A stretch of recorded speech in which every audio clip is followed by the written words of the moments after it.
마음을 치유하고 관세음보살 연부를 일심으로 실천하는 관음기도 도량.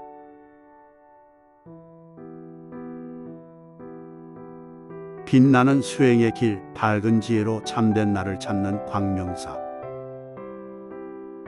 해탈성불에 이르는 수행의 문을 활짝 열었습니다.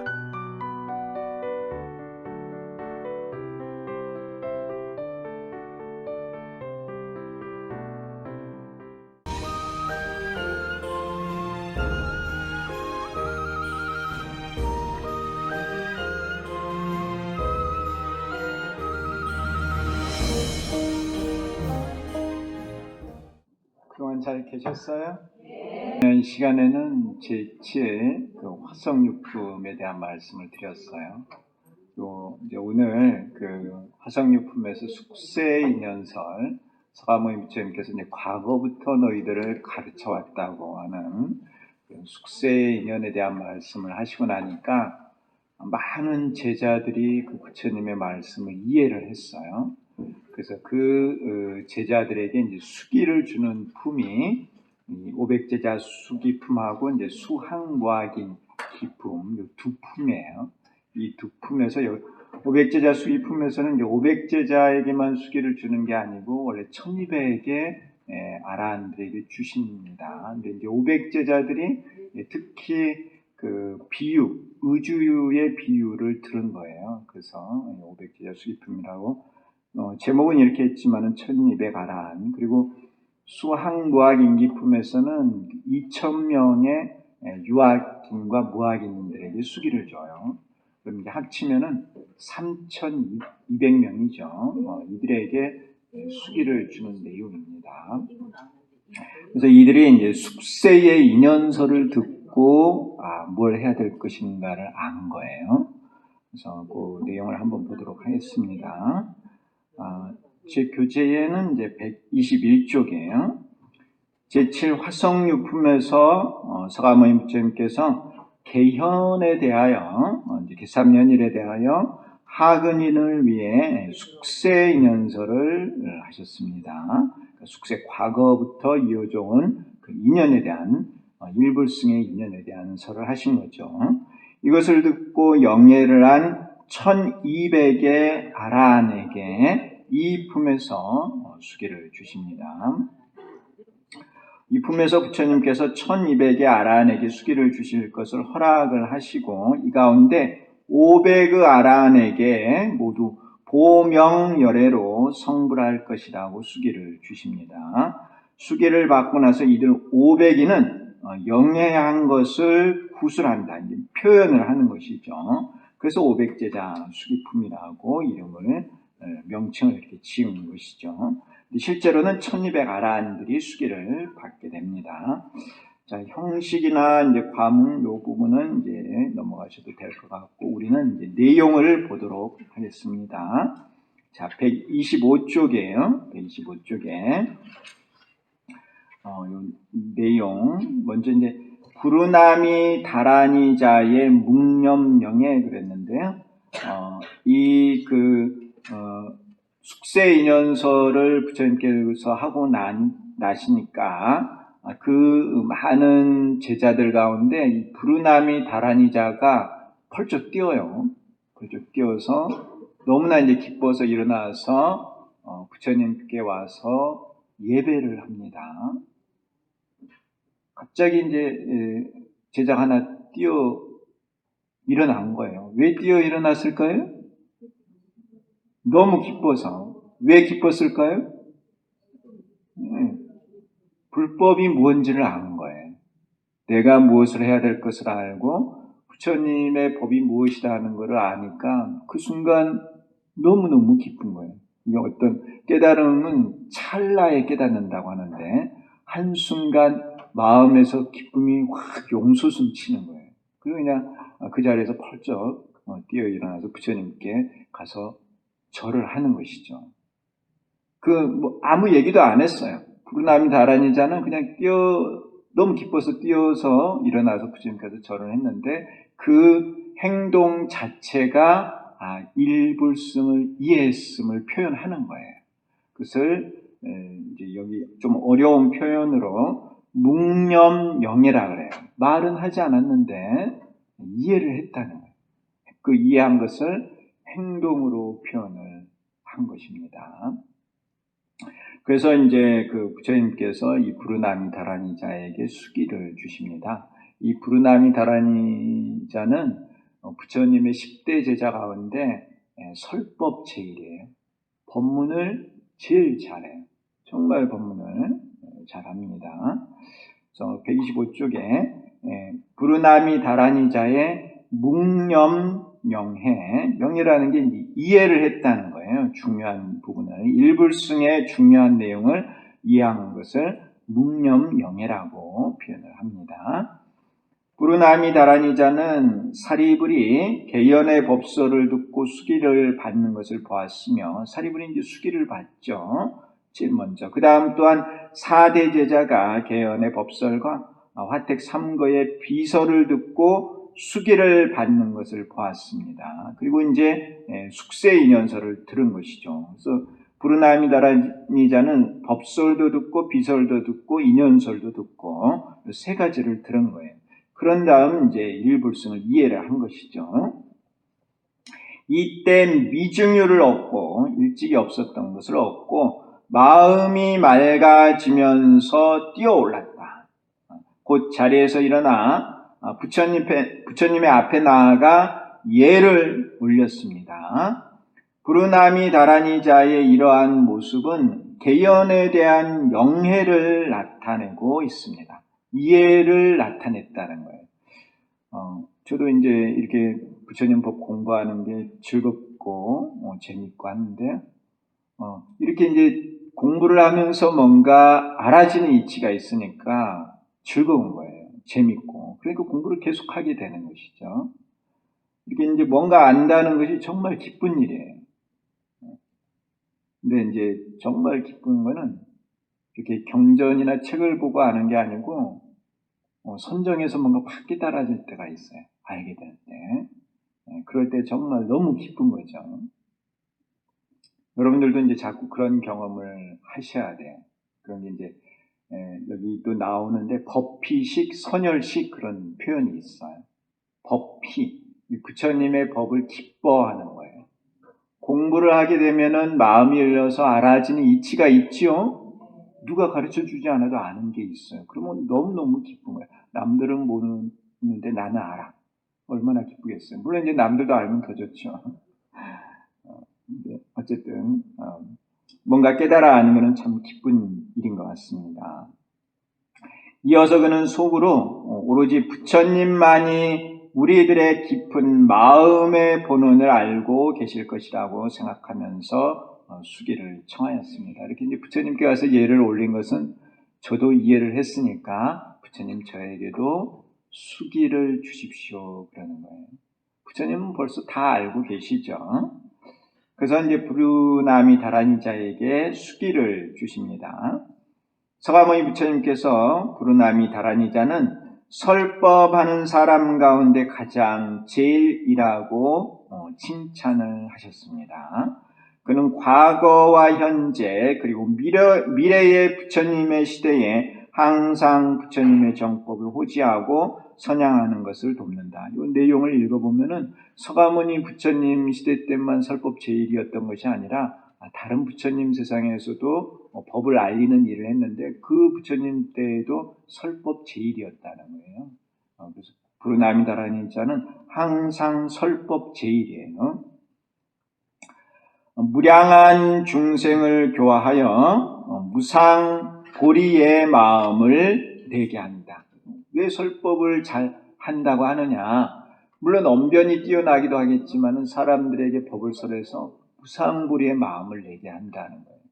그러니까 설법 제일이라는 거예요. 그래서 차츰 보살도를 구족하여 무량한 아승직업을 지나서 무상보리를 이루어 법명열애로 성불한다는 겁니다. 그래서 보살도를 닦아서 부처가 되는 거예요. 우리도 마찬가지예요. 우리도 부처가 되려면은 보살도를 닦아야 돼요. 상부보리 하와 중생하는 보살도를 닦아야만 성불할 수 있습니다. 그래서 부르나미다라니자는 나중에 성불해서 부처님 명호가 뭐냐면은 법명열애예요. 이게 무슨 뜻이냐 하면은 불법을 밝히는 그러한 열애다는 거예요. 늘 설법을 해서 사람들에게 불법을 알려요. 그러니까 불법을 밝히는 거죠.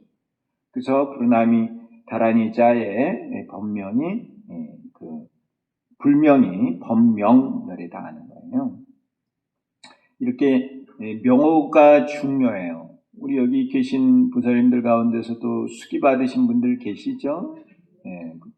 불명이 그냥 생기는 것은 아니에요. 다 인연이 있어서 그런 명호를 받게 됩니다. 자, 어쨌든 이 보살도를 닦아서 성불한다는 거 계속 나오죠. 그 다음 이제 부처님께서 1200의 아란에게 이제 수기를 준다고 허락을 하시는데 이 1200의 아란은 행동은 하지 않았어요. 그냥 가만히 마음속으로 부처님께서 저희들에게 수기를 주면 얼마나 좋을까 이렇게 생각을 하고 있는 거예요. 마음속으로. 근데 부처님께서는 이들의 마음을 다 읽고 계세요. 다 알아요. 이들이 말하지 않아도 부처님께서는 그 마음을 속속들이 다 알고 있다는 것입니다. 가능해요? 불가능해요? 가능하다는 거예요. 가능해요. 그 이제 대우사님 계실 때도 대우사님께서 제자들의 마음을 전부 다 읽고 있었어요. 이 제자가 무슨 마음을 먹고 있는지를 다 알고 정말 다 바른 길로 인도를 해주신 거예요. 그래서 이렇게 중생들의 마음을 훤하게 다 알 수 있습니다. 부처님께서는. 아라는 1200 아라는 속으로 생각하였다. 우리도 환희하여 미증유를 얻었는데 마음속에서 이해를 했기 때문에 환희심이 있었던 거예요. 그러니까 제가 늘 말씀드리잖아요. 일불승을 이해를 해야만 수기를 받습니다. 이해를 하지 못하면 수기를 원래 받을 수가 없어요. 근데 이 1200 아라한들도 이해를 해서 마음속에서 환희가 있었던 거예요. 그러니까 말로는 표현하지 않고 행동으로 표현하지는 않았어도 마음속에서 환희가 있었던 거예요. 서가모니 부처님 그런 걸 벌써 알고 있었던 거예요. 그래서 이 1200 아라한들에게 수기를 주시는 거예요. 만약 세존께서 다른 대제자와 마찬가지로 각각 수기를 주신다면 얼마나 즐겁겠는가 이렇게 마음속으로 생각만 했어요. 표현하지도 않고. 그런데 부처님께서 아시고는 이들에게 수기를 주시는 겁니다. 부처님께서는 이들의 마음을 아시고 이들 1200의 아라한에게 지금 차례로 무상보리의 수기를 주겠다고 말씀하셨습니다. 허락만 하셨어요. 허락만 하시고 이제 500명에게 이제 수기를 주는 내용만 이 경전에는 있는데 물론 다 수기를 주시죠. 자, 그리고 나서 먼저 교진여에게 수기를 하셨습니다. 교진여는 6만 2천억 부처님께 공양을 올리고 나서 보명열애로 성불한다. 늘 말씀을 드렸죠. 부처님께 공양 올리는 것이 중요하다고. 부처님께 공양을 올리게 되면은 부처님으로부터 법을 듣고 그래서 성불하게 된다는 거예요. 이어서 우루빈나 가섭 등 500의 아라한이 무상보리를 이루어 모두 보명열애에 동일한 명으로 성불한다고 수기를 하셨습니다. 그러니까 이제 그 교진여에게도 또 우루빈나 가섭이라든가 500의 아라한들에게도 전부 다 동일한 명으로 보명열애라고 하는 이 동일한 명으로 다 성불한다고 수기를 주신 거예요. 500명에게. 그래서 이제 이 500명이 수기를 받고 나서 그리고 자기들이 영위한 것을 표현을 해요. 그 표현이 이제 의주유라고 하는 옷 속의 구슬의 비유로서 표현을 하고 있죠. 그 127쪽에 보세요. 부처님으로부터 수기를 받은 500의 아라한은 환희하며 뛰어올랐다. 곧 자리에서 일어나 부처님께 나아가 예를 올렸습니다. 그러니까 이제 마음속으로 환희를 하고 있으니까 부처님께서 그걸 아시고 수기를 주셨고 수기를 받으니까 그제서야 나아가서 부처님께 예를 올린 거예요. 이들이 표현한 내용을 잘 보세요. 저 인용문을 그대로 썼는데 좀 중요하니까 그래요. 저희들은 스스로 국영의 멸도를 이미 얻었다고 항상 생각하였는데 이제 알고 보니 그것은 마치 지혜가 없는 것과 같았습니다. 이런 거예요. 이들이 이제 지혜가 전혀 없었던 게 아니고 공을 아는 지혜, 공가 중에 진리가 있으면 공을 아는 그 일체지라고 하는 지혜는 있었어요.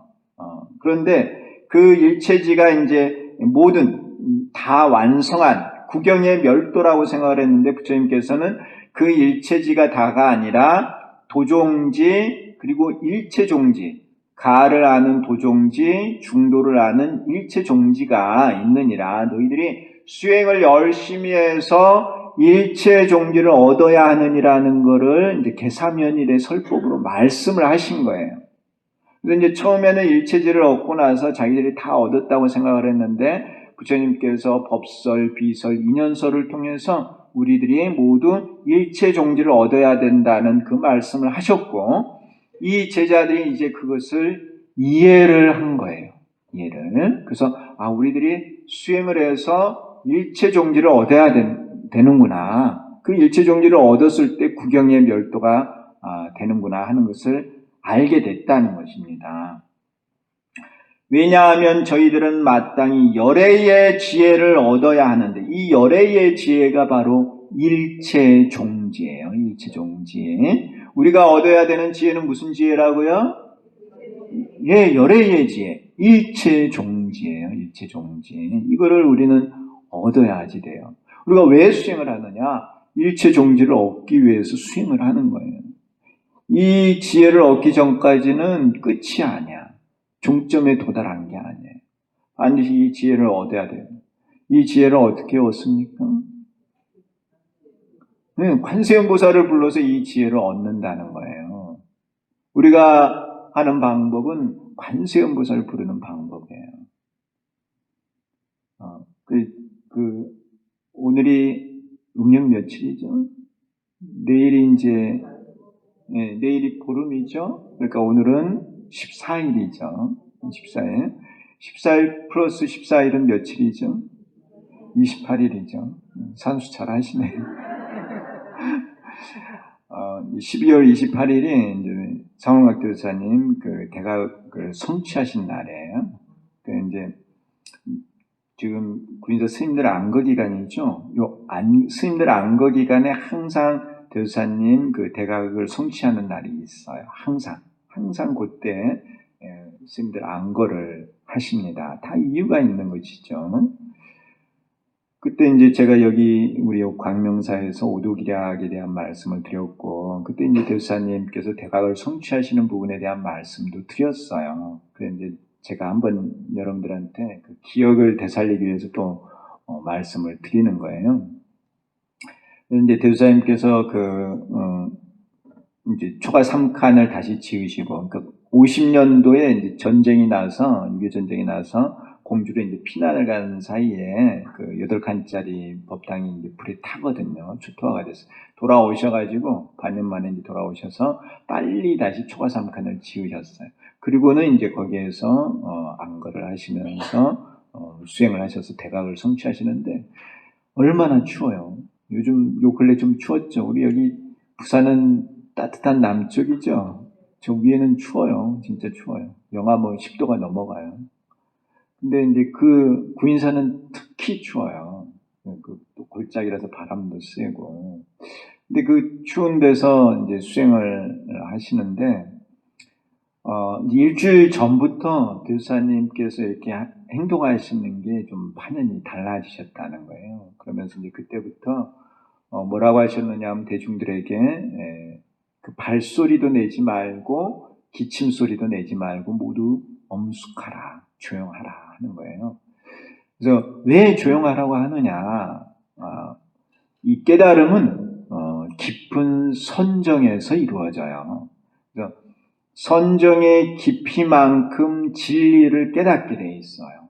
그래서 이 선정의 깊이를 여러 가지로 나눌 수가 있지만은 가장 크게 3단계로 나눠요. 그래서 공의 선정이 있고 가의 선정이 있고 중도의 선정이 있어요. 선정은 분명히 있는 것입니다. 그 공의 선정에서는 공을 깨닫고 가의 선정에서는 가를 깨닫고 중도의 선정에서는 중도를 깨닫는 거예요. 근데 대사님께서 뭐라고 하셨느냐 하면은 지금 이때가 가장 깊게 되고 있다는 거예요. 선정의 깊이가 가장 깊다는 거예요. 가장 깊은 선정을 뭐라고 표현을 하느냐 하면은 중도왕산매라고 표현을 해요. 중도왕산매 또는 순응엄정, 이 선정이 가장 깊은 선정이에요. 그러니까 대사님께서 그런 깊은 선정에 지금 들려고 하신다는, 그러니까 발소리도 내지 말고 기침 소리도 내지 말고 엄숙하라, 조용하라. 그리고 뭐라고 하셨느냐 하면은 나를 보라. 대사님께서 당신을 보라고 한 거예요. 대중들에게. 그게 무슨 뜻이냐? 대중들에게 이제 대사님께서 수행을 해서 깨닫는 모습을 보여주려고 하신 거예요. 그 일을 하시기 위해서 이 중생세계에 오신 거거든요. 수행을 통해서 깨닫게 하는 거. 그걸 이제 당신이 직접 제자들에게 가르치시려고 나를 보라 하신 거예요. 그래서 이제 그 초가집에 앉아서 계속해서 연불수행을 하셨다는 거예요. 그 연불수행이 이제 이대근 선생님 말씀에 따르면은 천수천왕 관세음보살을 외치셨다는 거예요. 천수천왕 관세음보살. 그래서 이제 음력 12월 28일 자정이 되면서부터 완전히 소리 내는 게 달라지셨다는 거예요. 그리고 그때에 12시, 그러니까 회야, 아주 깊은 밤인데도 대낮과 같이 밝았다는 거예요. 구인사 골짜기가. 대낮 아세요? 대낮? 네, 백주와 같았다는 게 원문이 백주로 되어 있어요. 회야에 백주와 같이 밝아졌다. 그래서 왜 대낮과 같이 밝아졌다고 말씀을 드렸어요? 네, 많은 신장님들이 온다는 거예요. 신장님들이. 우리 여기 화성유품에서도 보면은 대통지승불이 대각을 성취하실 때 시방에 있는 제석천들이 궁전을 타고 날아와요. 부처님께 공양을 올리고 설법을 듣기 위해서. 그래서 그런 모습이 나오는데 대조사님께서도 대각을 성취하실 때 깜깜한 밤이 대낮과 같이 밝았다는 거예요. 거기 누가 온 거야. 우리 눈으로는 안 보여도 그 구인사 하늘 위에 누가 오신 거예요. 그래 이제 그분들 가운데 누가 꼭 계셨을 것 같냐 하면은 관세음보살님이 꼭 계셨을 것 같아요. 왜냐하면 대사님께서 천수천한 관세음보살을 외치셨으니까. 이해하세요? 네. 관세음보살님께서 오실 때는 몸에서 황금빛이 난대요. 황금빛을 쫙 내비치신다는 거예요. 그래서 이제 관세음보살님은 여러 가지로 이제 응신을 하시는데 이제 대사님께 오실 때는 부처님 몸으로 오셨겠죠. 부처님 몸으로 제도할 이에게는 부처님 몸을 놔두어 법을 설하며 이렇게 돼 있으니까 관세음보살 부모품이에요. 그래서 이제 그 황금빛 몸을 이렇게 놔두시면서 많은 대중들과 함께 오시니까 구인사 하늘이 대낮처럼 밝아지신 거예요. 그래서 이제 새벽 3시에 벼락 같은 소리로 천수천한 관세음보살을 외치셨다는 거예요. 그리고 이제 크게 정말 산이 떠내려갈 정도로 크게 이제 외치셨다는 겁니다. 그리고 나서 이제 뭐라고 하셨느냐 하면은 동천에 큰 별이 나타나서 내 입으로 들어오니 뱃속이 환하게 밝고 1월이 머리 위에 있으니 천지가 크게 밝도다. 이렇게 이제 말씀을 하신 거예요. 그때가 이제 1951년 신묘년 음력 12월 28일이에요. 그래서 이제 이거를 그 말씀을 잘 되새겨 보면은 어떤 뜻이 있느냐 하면은 뱃속이 밝고 천지가 밝아졌다는 거예요. 별을 삼켜서 뱃속이 밝아지신 것이고 1월 해와 달이 머리 위에 있어서 천지가 밝아진 거예요.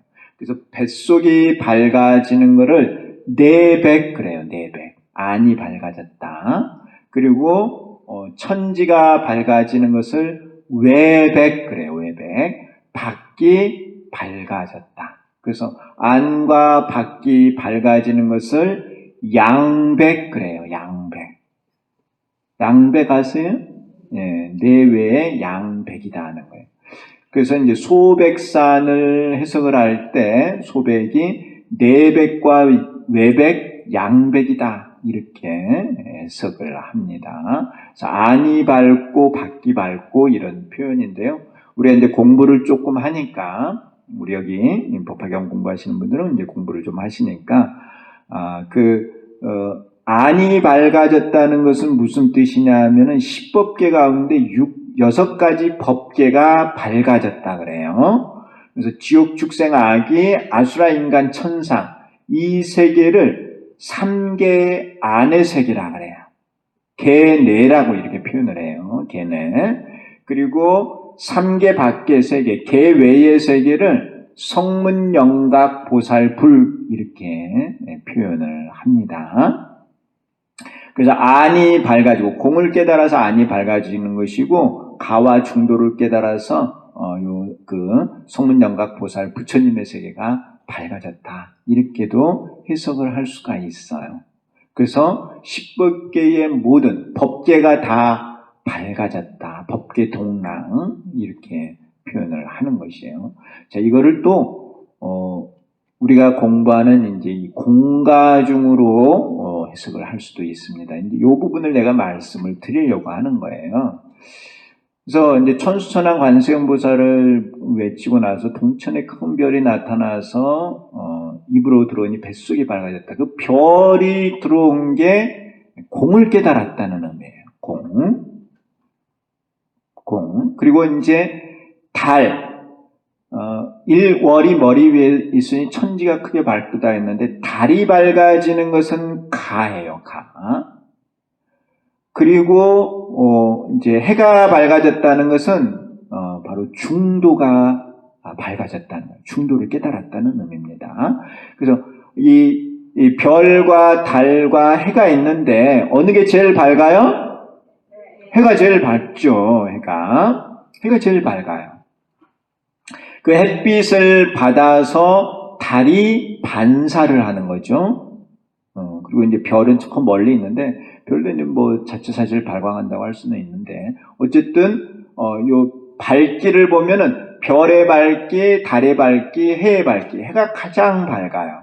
해가 가장 큰 동그라미가 돼요. 우리가 이제 종기가 동그라미 3개를 한 자리에 놓은 건데 가장 작은 게 별이라고 하면은 두 번째가 달, 가장 밝은 게 해죠. 그래서 별, 달, 해는 공가 중의 지위를 의미한다는 거예요. 그래서 1월이 머리 위에서 천지가 밝아졌다는 것은 가와 중도를 다 깨달으셨다. 이런 의미가 되는 거예요. 그 이제 대사님께서 대각을 성취하는 그 순간에 당신께서 비유로 표현을 하신 거예요. 그게. 그래서 별, 달, 해 이렇게 밝아지시는 것은 공가 중의 진리가 밝아지셨다는 것을 표현을 하신 것이고 소백계 그 한문도 보면은 소자가 작대기 하나에 안의 점 하나 밖의 점 하나가 있죠. 그래서 안의 점은 공이고 밖의 점은 가고 중간의 작대기는 중도예요. 그리고 힐백자는 밝아지는 거예요. 소백산 공가 중에 삼재가 밝아지는 도량 이런 뜻이 소백산입니다.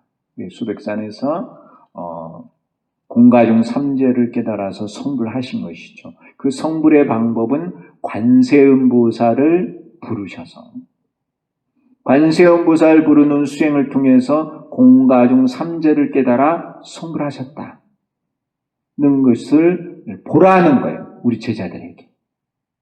너희들도 그러니까 나처럼 관세음보살을 열심히 불러서 공가 중의 진리를 깨달아 성불하라. 이런 가르침을 주기 위해서 이 사바세계에 오신 것입니다. 이해하셨나요? 네. 그래 여기 있는 그 이제 1200의 아라한들이 이해를 한 게 뭐냐면은 이들은 이제 일체지는 얻었어요. 그러니까 별의 빛은 가진 거야. 그런데 이제 달과 해의 빛이 없는 거죠. 별의 빛을 가지고 나서는 자기들이 다 이루었다고 생각을 했는데 서가모니 부처님의 설법을 듣고 나니까 달의 빛, 해의 빛까지 다 이루어야 끝나는구나 하는 것을 알게 됐다는 거예요. 그것을 이해한 순간 너무너무 기쁨이 일어난 거예요. 마음속에서 기뻐하니까 부처님께서 그 기뻐하는 마음을 알고 이들이 이해를 했구나. 일불승을 이해를 했구나 하고 수기를 주시는 거예요. 그래서 이제 1200명에게 수기를 주신다고 허락을 하시고 500명에게 보명열애로 성불할 것이라는 그런 수기를 주신 거예요. 거기까지 이해하셨어요? 그래서 우리가 이렇게 관세음보살을 불러서 이루어야 되는 것은 공과중의 진리를 다 깨닫는 것이다 하는 거예요. 그리고 우리가 명심해야 돼요. 명심. 수행, 마음을 닦는 거예요. 마음을 닦아서 우리들의 무명을 거두어내고 우리들 마음속에서 밝게 빛나고 있는 그 지혜를 다 드러내야 돼요. 우리는 정말 어둠 속에서 살고 있어요. 우리 스스로가 모든 것을 알 수 있는 능력을 갖추고 있는데도 우리 스스로가 몰라. 그리고 그걸 내 안에서 찾으려고 하지를 않고 다른 데서 뭔가를 자꾸 구하고 있어. 밖에서 구할 수가 없어요. 지혜는. 공과 중의 진리를 깨닫는 그 지혜는 밖에서 아무리 찾아도 찾을 수가 없어. 어디에 다 있어요? 여러분들 스스로가 다 가지고 있어. 여러분들 스스로가 모든 진리를 알 수 있는 그 능력을 다 가지고 있는데도 스스로 그걸 가지고 있다는 것을 모르는 거예요. 그 모르는 것을 무명이라고 하는 거예요. 근데 부처님께서 가르쳐 주신 거야, 제자들에게. 이 당시에 경전이라는 게 있었어요? 없었어요? 없었어요. 책이 있거나 그런 게 아니야. 제자들에게 너희들 열심히 수행하면은 다 진리를 깨달아 성불할 것이다 하는 것을 제자들에게 가르쳐주고 수기도 주신 거예요. 너희들 분명히 이룰 수 있다. 분명히 부처가 될 수 있다는 것을 이렇게 가르쳐 주신 겁니다. 그래서 이 제자들이 이제 그런 가르침을 받아서 열애의 지혜를 얻어야 된다.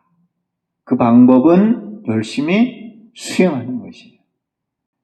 자, 그 다음 보시겠습니다. 이들 아라는 일체지를 얻고 만족하였는데, 이 일체지는 공을 아는 지혜죠. 이들은 공은 알아요.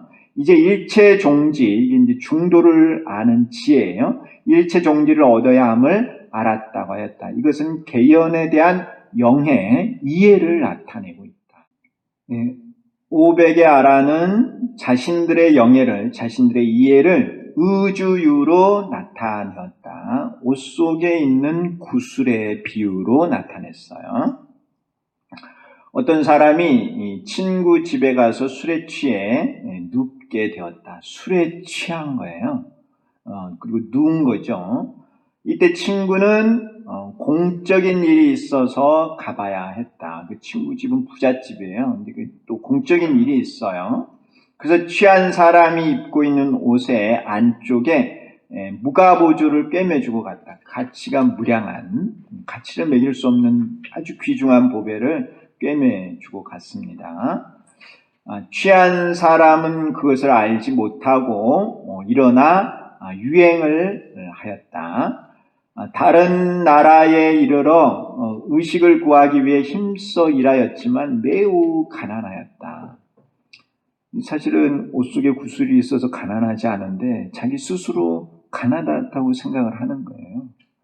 적은 것을 얻으면 그것에 만족하였다. 마음이 좁은 거예요. 후에 친구가 그를 만나서 옷과 음식이 가난한 것을 보고 다음과 같이 말하였다. 옛적에 네가 안락하게 살도록 무가보주를 너의 옷 속에 꿰매어 놓았는데 아직까지 그것을 알지 못하고 있구려.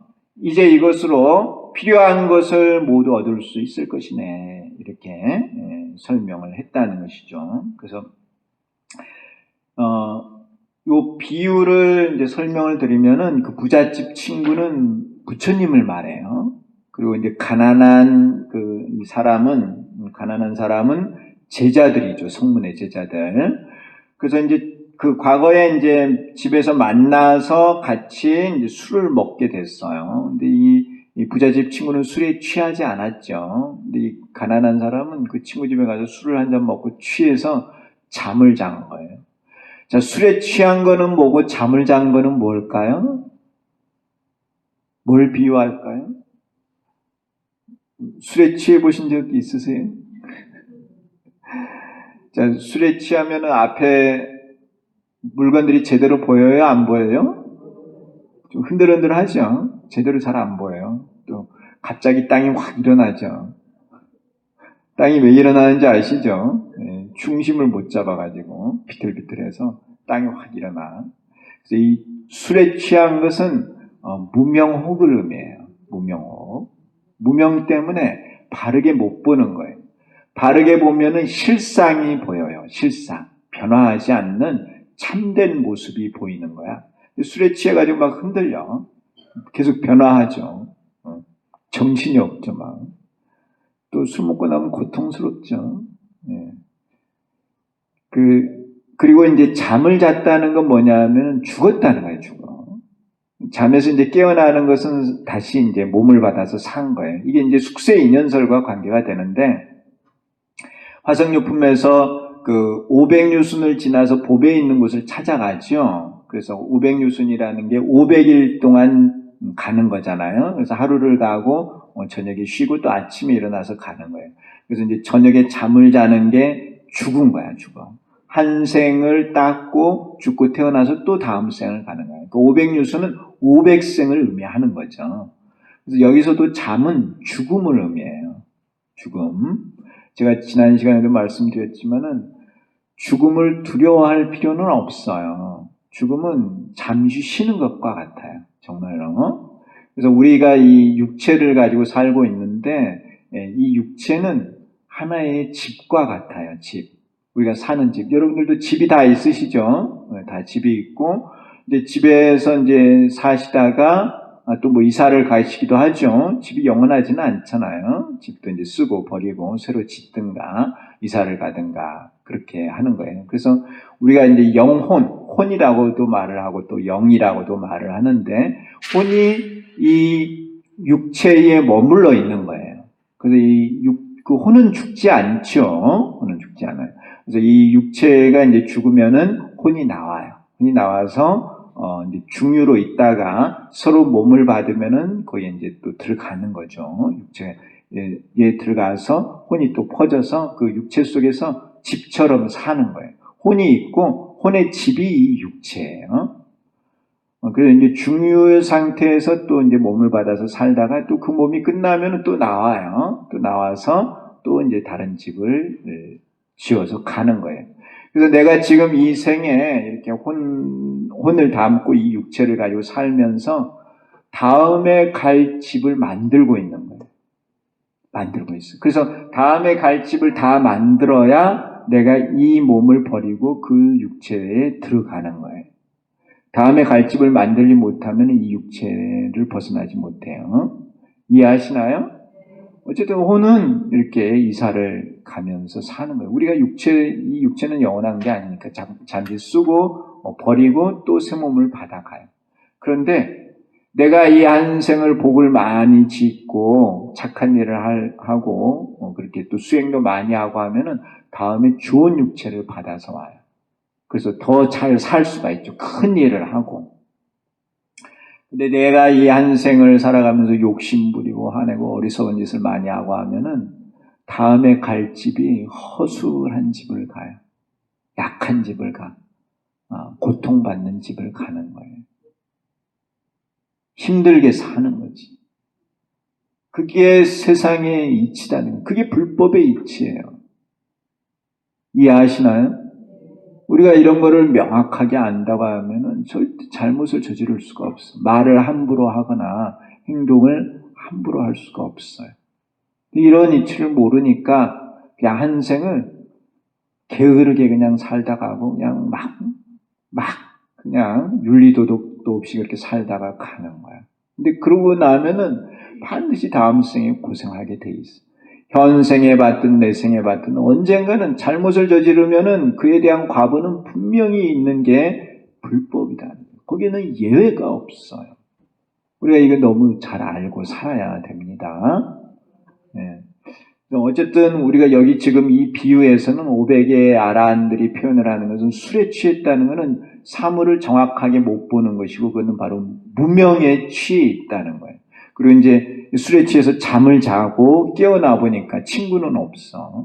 이제 부처님과 제자가 잠시 헤어지죠. 또 만나기는 해요. 그래서 또 만나서 이제 부처님께서 일불성을 또 가르치시죠. 이제 잠을 자는 것은 죽었던 것이고 이제 깨어난 거예요. 다시 깨어나 봤더니 이제 친구는 공적인 일이 있어서 어디 가고 없어. 그 공적인 일이라는 게 뭐냐면은 부처님께서 중생 교화하시는 거예요. 부처님 개인의 일이 아니고 중생들 교화하시는 일. 부처님께서 늘 중생들을 교화하시는 거예요. 그걸 공적인 일이라고 하는 거예요. 공적인 일. 그래서 부처님께서는 또 다른 세상에 중생들 교화하러 가신 거야. 그리고는 이제 깨어서 다니다가 가난하게 살다가 또 그 친구를 만난 거예요. 부처님께서 그러니까 부처님과 제자가 다시 만난 거죠. 과거에 인연을 맺어서 가르침을 받았는데 제자가 죽고 다시 태어난 거예요. 부처님과 또 만난 거예요. 부처님과 제자가. 그게 이제 이 표현이죠. 그래서 이제 전생에 그 술 취한 친구에게 일불승을 가르쳐 준 거예요. 그게 이제 그 누워서 잠자는 그 친구에게 무가보주를 꿰매 준 거예요. 그 무가보주가 의미하는 것은 보배, 변하지 않는 보배, 최상의 가치를 가지는 보배. 그것이 바로 일불승이에요. 일불승, 대배국어. 이것만이 가장 귀중한 보배다는 거예요. 보배 왜 보배냐? 변하지 않으니까. 그 어떤 것도 다 이룰 수 있는 법이니까. 모든 것을 여러분들이 원하는 모든 것을 다 이룰 수 있는 법이 일불승의 법이에요. 그래서 그 무가보주로 표현을 한 거예요. 일불승을 가르쳐 준 거예요. 줬는데 이 친구는 이제 술에 취해서 무명 속에서 이제 잠을 잔 거죠. 죽음에 든 거예요. 근데 이 일불승의 진리, 중도의 진리를 깨닫지 못하고 죽으면은 다음 생에 태어나서 그것을, 전생의 것을 기억하지 못해요. 근데 이 일불승의 진리, 일승의 진리를 깨닫고 죽으면은, 다음 생에 태어나서 연불태라는 게 있어서 전생을 기억을 하는 거예요. 그래서 전생에 수행했던 걸 다 기억을 하고 하는데, 이걸 깨닫지 못하고 죽은 거야. 왜? 일체지밖에 없으니까. 공밖에 모르니까. 중도를 알고 깨달았으면 전생을 기억할 텐데 중도를 아직 깨닫지 못하고 죽어서 태어난 거예요. 그러니까 이제 전생을 기억을 못하는 거예요. 이제 술에 취해서 일어났는데 무가보주가 있는데 무가보주를 모르는 거예요. 그렇게 이게 지금 비유가 되어 있는 것이에요. 그래서 그 무가보주를 꿰매주고 이제 부처님께서 이제 친구가 갔고 잠을 자고 일어나 봤더니 자기 옷 속에 무가보주가 있는 줄을 몰라. 내가 가지고 있는 거야. 본래 내 것이야. 근데도 그거를 모르고 일체지만을 구하러 다니는 거야. 일체지는 성문이나 영각이 구하는 공인데 일체지는 얻어도 자기 혼자만 만족할 수 있어요. 중생을 만족시키지는 못해. 중생을 깨닫게 인도하지는 못해. 성문이나 영각은 자기들만 육도 고통에서, 육도 윤회에서 벗어나면 다라고 생각을 하는 거예요. 중생 제도를 하지를 않아. 그러니까 조그마한 것에 만족하고 사는 것이지. 모든 중생, 많은 중생을 위해서 깨달음을 이루고 그들을 교화하겠다는 마음은 없는 거예요. 그러니까 늘 가난한 거야. 제가 말씀드렸죠. 부자가 되려면 어떻게 해야 돼요? 부자 되는 방법? 부자 되는 방법이 뭐라 그랬어요? 남에게 많이 베푸는 거. 남에게 많이 베풀어야 내가 부자가 되는 거예요. 근데 이 성문이나 영각은 남에게 베풀 줄을 몰라. 그러니까 늘 가난한 거예요. 그래서 다른 나라에 이르러 의식을 구하기 위해 힘써 일하였지만은 매우 가난하였다는 거예요. 자기 혼자밖에 모르니까. 적은 것을 얻으면 그것에 만족하였다. 후에 친구가 그를 만나서 옷과 음식에 가난한 것을 보고 말하기를 옛적에 네가 안락하게 살도록 무가보주를 너의 옷 속에 꿰며 놓았는데 아직까지 그것을 알지 못하고 있구려. 이렇게 표현한 거예요. 그래서 안락, 이 진정한 안락은 일불승을 통해서만이 성취할 수 있는 거예요. 진정한 안락. 이 안락이라는 것은 뭐냐 하면은 모든 생로병사에서 벗어났을 때 진정한 안락이 있어요. 그래서 이제 생로병사가 남아있으면, 생사가 남아있으면 고통이 남아있는 것이고, 그건 진정한 안락이 아니에요. 요즘 이제 코로나 때문에 병고가 있는 거죠. 병고. 자, 비유의 내용을 보시면 부처님께서는 제자들에게 일체 종지를 얻도록 가르쳤는데 제자들은 그것을 잊어버리고 알지 못했다. 과거에 일체 종지를 얻게 가르치셨어요. 부처님께서. 근데 제자들이 죽고 태어나서 전생을 기억을 못하는 거예요. 왜? 중도를 깨닫지 못했으니까. 이들은 일체지를 얻고서 만족하였다. 이제 부처님께서 일체지는 구경의 것이 아니며 일체 종지를 얻어야 한다는 것을 제자들에게 일깨워 주셨다. 그것을 이해한 제자들에게 무상보리의 수기를 주었다. 술에 취하여 누운 것은 일체 종지를 얻어야 한다는 것을 잊어버리고 알지 못한 것을 의미한다. 적은 것을 얻고 만족하였다는 것은 일체지를 얻고 만족한 것을 의미한다. 후에 친구가 만나서 무가보주를 옷 속에 꿰매어 놓았는데 그것으로 모든 것을 얻을 수 있다고 한 것은 일체지는 구경의 것이 아니며 일체 종지를 얻어야 한다는 것을 일깨워 주는 것이다. 이와 같이 500의 아라한은 개연에 대한 영예를 하여 수기를 받았음을 의주유로 나타내었습니다. 그래서 이 무가보주로 비유를 했다는 것은 일불승, 일체 종지를 얻어야 된다는 것을 이해를 했다는 거예요. 이 500의 제자들이요. 그래서 이 내용이 이제 500제자 수기품으로 이렇게 이름을 붙인 것입니다. 잘 듣고 계세요? 예, 이렇게 법화경이 서품부터 28품까지 이렇게 쭉 이어져 있지만은 그 주요 내용은 결국 일불승이고 일불승을 성취해서 무한 생명의 부처님이 되는 것이에요. 그것을 말하고자 하는 경전이 법화경인 것이에요. 모든 부처님께서 다 성불을 하셔서 무상불이 무해탈 무한 생명 이 삼덕을 성취하십니다. 모든 부처님께서. 그래서 이 삼덕을 성취하는 법을 일불승이라고 하는 이 용어로 표현을 한 것이에요. 그래서 우리도 관세음보살을 열심히 칭명을 해서 이 중도의 진리를 깨달아 성불을 해야 되는 것입니다. 그래서 우리가 관세음보살을 부르는 이 칭명의 수행은 바로 일불승의 수행이 되는 것이에요. 그래서 의주요, 옷 속에 이제 꿰매어 놓았다는 것이죠. 그래서 이 옷은 어떻게 보면은 법신을 의미하기도 해요. 법신을. 우리 그 법사품에 보면은 열애의 방에 들어가 열애의 옷을 입고 열애의 자리에 앉아서 법을 설해야 하느니라. 이렇게 표현하고 계시죠. 그래서 열애의 방은 자비의 마음이고, 그는 이제 해탈을 의미해요. 열애의 옷은 법신을 말해요. 열애의 자리는 반야를 말하죠. 그래서 옷은 법신과 관계가 있습니다. 여러분들 옷 속에는 무가보주가 있습니까? 없습니까? 여러분들 부자시네요. 티끌을 쌓아놓지 말고 이런 보배를 드러내야 돼요. 티끌이 많으면은 보배가 숨겨져가지고 드러나지 않아요. 제 말씀 이해하세요? 뭐가 티끌이고 뭐가 보배인지는 아시겠죠? 내 주변을 항상 청정하게 하고 마음을 청정하게 하고 그곳에 진정한 보배가 있는 거예요. 우리 이렇게 인간으로 살아가는 이치는 그렇게 어려운 게 아니에요. 인간으로 살면서 가장 문제가 뭐냐면 제가 이렇게 볼 때는 게으름이야, 게으름. 게으르기 때문에 헐벗고 굶주리고 하는 거예요. 열심히 노력하면은 다 먹을 게 있는 것이고 입을 게 있는 것이고 편하게 살 수 있는 거예요. 사람들이 게을러 일하려고 하지 않아요. 그냥 편하게만 하려고 하는 거예요. 그러니까 괴로움이 오는 거예요. 너무너무 당연한 이치 아니겠어요? 제 말씀 이해하세요?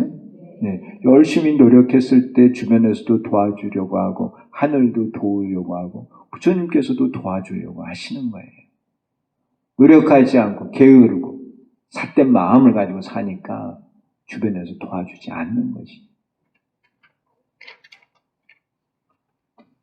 자, 대의를 보세요. 부처님께서 제7 화성유품에서 하근인을 위해 숙세인연설을 하셨으며 이것을 듣고 영예를 한 1200의 아란에게 수기를 주실 것을 허락하셨습니다.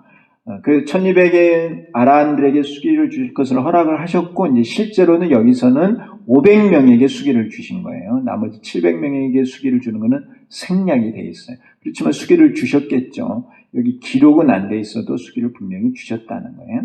이 가운데 500의 아란에게 모두 보명열애로 성불할 것이라고 수기를 주셨습니다. 수기를 받고 나서 이들 500인은 개연에 대해 영예한 것을 구술하였습니다. 이제 표현을 한 것이죠.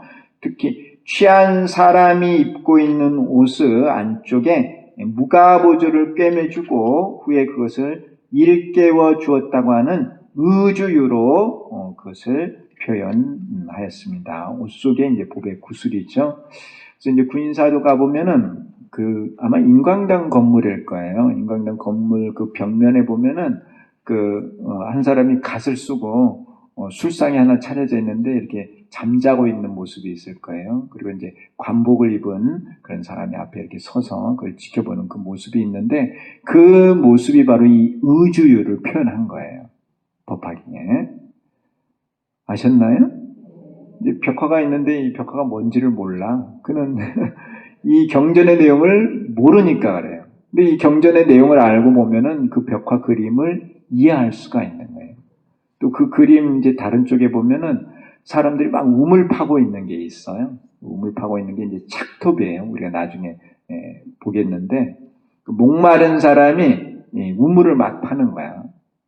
근데 여기저기 우물을 파고 있죠. 그래서 마른 땅이 나오면은 아직 이제 일불승에 가깝지 않은 것이고, 그래서 마른 땅, 그 다음에 축축한 땅, 그리고 이제 진흙, 그리고 이제 물이 나오는 거예요. 물이 이제 일불승을 의미하는 거예요. 이렇게 그 우물 파는 내용들이 또 나오고 그런 그림들이 있어요. 곳곳에 이 법화경의 그림들이 많아요. 그런 모든 것들이 전부 다 표현하고자 하는 게 뭐냐면 일불승이에요. 일불승.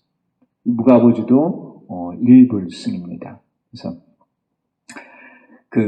늘 저도 이렇게 이제 생각을 하지만은 이게 무슨 생각을 많이 하느냐? 살아가는 사람이 가장 가치 있는 삶이 뭘까? 우리가 어디에 시간을 많이 투자해야 될까? 이제 그런 생각을 하면은 저는 당연히 1순위가 뭐냐면은 수행이라고 생각을 해요. 이해하시나요? 왜냐하면은 수행은 이 무가보주를 얻게 하는 거니까. 무가보주를. 가장 가치 있는 삶이다. 다른 어떤 것도 그걸 대체할 수가 없어요. 여러분들 아무리 이 한생을 노력을 해서 돈을 많이 쌓아놓고 집을 많이 가지고 있다고 하더라도 때가 되면 그거 전부 다 어떻게 해야 돼요? 놓고 가야 돼요. 놓기 싫지만은 다 놓고 가야 돼. 어떻게 보면 티끌과 같은 거예요. 그거는. 하루아침에 티끌이야. 그런데 이 무가보주는 한번 캐내 놓으면은 세세생생 꺼내서 쓰는 거예요. 없어지지가 않아. 내가 얻은 지혜는 내가 남에게 줄 수도 없고 누가 나에게 줄 수도 없고 내 것인 거예요. 진정한 내 것이. 그게 지혜야, 지혜. 그 지혜가 진정으로 가치 있는 것이다. 내가 지혜를 얻을수록 그것을 얻은 만큼 쓸 수가 있는 거예요. 꺼내서 쓸 수가 있어요. 일체지, 도종지, 일체종지. 이렇게 지혜를 얻어가는 만큼 그것을 꺼내서 쓸 수가 있는 것이에요. 얼마나 가치 있는 것이냐는. 비교를 잘 해보세요. 이제 한 해를 마무리하고 또 한 해를 시작을 하면서 우리가 이런 것을 잘 생각해 볼 필요가 있습니다. 그래서 이제 경제학에서는 기회비용이라는 게 있어요. 한 개를 선택함으로 인해서 한 개를 포기해야 되는 그 포기하는 것으로서 이 비용을 삼는 것이죠. 그래서 어떤 것을 포기하고 어떤 것을 선택할 것인가 이런 것을 잘 생각을 해서 살아가야 돼.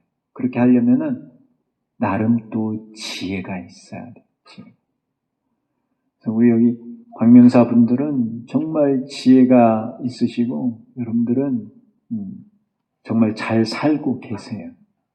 그러니까 이 이민년 또 새해를 맞이해서 여러분 더욱더 잘 살기를 기원을 합니다.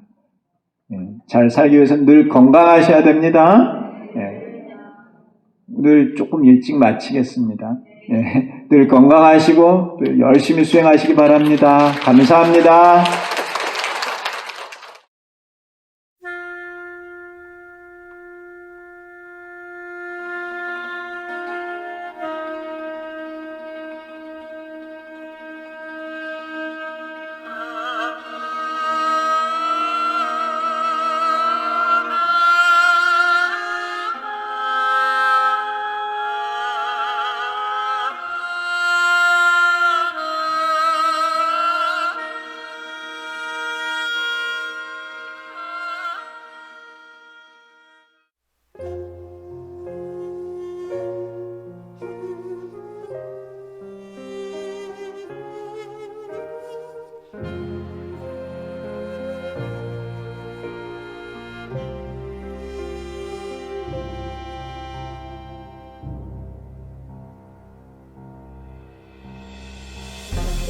제일 불운하는 중생들을 교화하며 부처님의 정법 지켜 받들어서 널리 편히 성불하여 그 이름이 번명열의 세존이라 따르는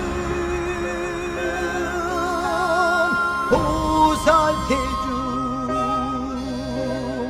거룩하고 장엄하리 거룩하고 장엄하리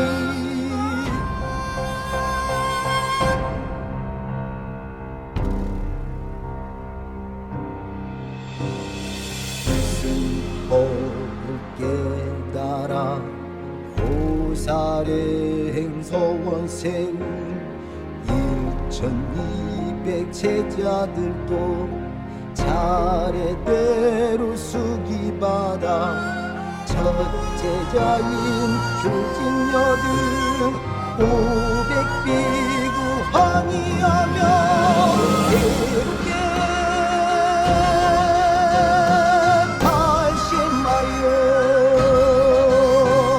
성불의 길 오르나 성불의 길 오르는아 별의 지혜 큰 고배를 가슴 속에 간직한 채 작은 성취 만족하여 성불의 길 찾지 않아 술에 취한 친구에게 큰 재물을 주었으나 몸 속에 숨은 보석 알지 못해 안타깝네 욕망 속에 사는 중생 작은 것에 만족하여 무량 세월 꿈결 속에 속절없이 지나가네